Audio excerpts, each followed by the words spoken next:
Ministeerri muummee Itoophiyaa Dr. Abiy Ahimad ijaarsa buufata xiyyaaraa idil-addunyaa Bishooftuu akka bu'uuraa kaa'uun amajjii 10 bara 2026 hojii jalqabsiisaniiru. Ministeerri muummee Itoophiyaa Dr. Abiy qondaaltota olaanoo waliin bakkichatti argamuun dhagaa bu'uuraa kan kaa'an yoo ta'u, buufanni xiyyaaraa ijaarsa isaa ifattee gale kun Itoophiyaan balbala geejjiba qilleensaa filatamaa akka taatu gochuuf kan kaayyeffate ta'uu ibsan.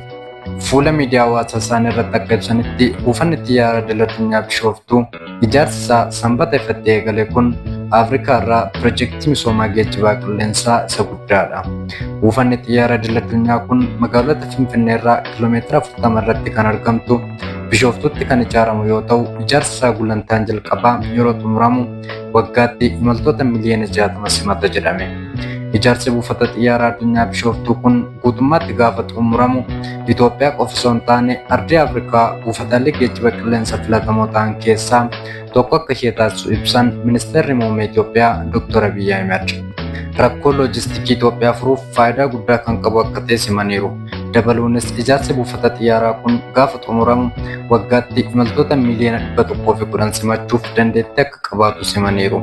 Muummeen Ministeera Itoophiyaa Dr. Abiy Ahimad ijaarsa buufata xiyyaaraa idil-addunyaaf dhagaa bu'uuraa yeroo kaa'an Ministeera muummee itti aanaa obbo Tamasgeen Xurunaa, Afyaa'ii mana maree bakka bu'ootaa kan ta'an obbo Taaggisaa Caafoo, hojii gaggeessaa daandii qilleensa Itoophiyaa kan ta'an obbo Masfin Xaasawuu fi qondaaltonni olaanoo mootummaa biroonis argamaniiru.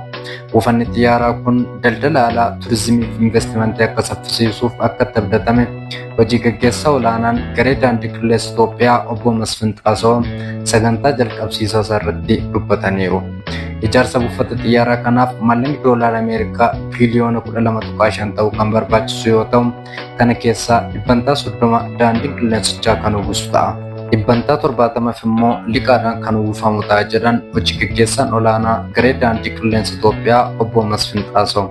Ijaarsi marsaa jalqabaa akka lakkoofsa Itoophiyaatti walakkeessa bara 2022tti akka xumuramu eegama. Giddugala balalii biyyattii kan ta'e buufanni xiyyaaraa Boolee idil-addunyaa waggaatti imaltoota miliyoona 25 keessummeessuu kan danda'u yommuu ta'u, lakkoofsi imaltootas bara 2020tti humna buufata xiyyaarichaatti ol akka ta'u eegama. Buufanni xiyyaaraa idil-addunyaa Boolee hojiilee babal'insaa dabalataa irratti ijaaruuf iddoo akka hin qabne kan himan obbo Masfin Xaasawoo buufata xiyyaaraa haaraa fi guddaa magaalaa Finfinnee irratti ijaaruun dirqama ta'eera jedhan.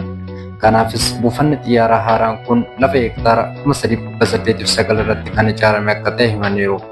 Ijaarsi marsaa jalqabaas terminaalota lama kan qabu yommuu ta'u, iddoo al tokkotti xiyyaarota 180 dhaabsuu danda'us qaba jedhan. Dabalataan terminaala kaargoo yookaan meeshaalee waggaatti toonii miliyoona 1.5 keessummeessu akka qabaatu simaniiru. Kana malees daandiiwwan saffisaa baaburaa fi konkolaataa buufata xiyyaarichaa buufata xiyyaaraa idil-addunyaa Boolee waliin quunnamsiisanis qaama piroojeektichaati jedhaniiru. Buufanni xiyyaaraa idil-addunyaa kun Bishooftuu naannoo Abbuu Seeraa jedhamutti kan ijaaramu yoo ta'u, ijaarsa kanaaf abbootiin qonnaan bultoonni 2,500 akka kaafaman daandiin qilleensa Itoophiyaa himeera. Piroojeektii buufata xiyyaaraa kana eeggachiisuuf waggaa darbe keessatti hojiileen garaagaraa hojjetamaa turuu kan himan obbo Masfin Xaasawoo kana keessaa inni guddaan qonnaan bultoota iddoo buufatichi ijaaramu jiraachaa turan iddoo biraatti qubachiisuudha ture jedhan. Haaluma kanaan abbootii warraa iddicharraa mana qaban 1,359 manneen jireenyaa sadarkaa isaanii eeggatan ijaaramanii kennamaniiru jedhan. Waliigalattis qonnaan bultoota 2,758 hojiilee misoomaa madda galii ta'an ijaaramanii xumuramaa jiraachuu himaniiru.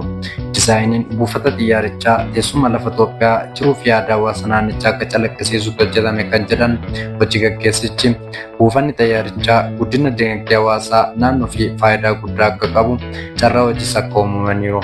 Kun gidduu baayogiraafiidha.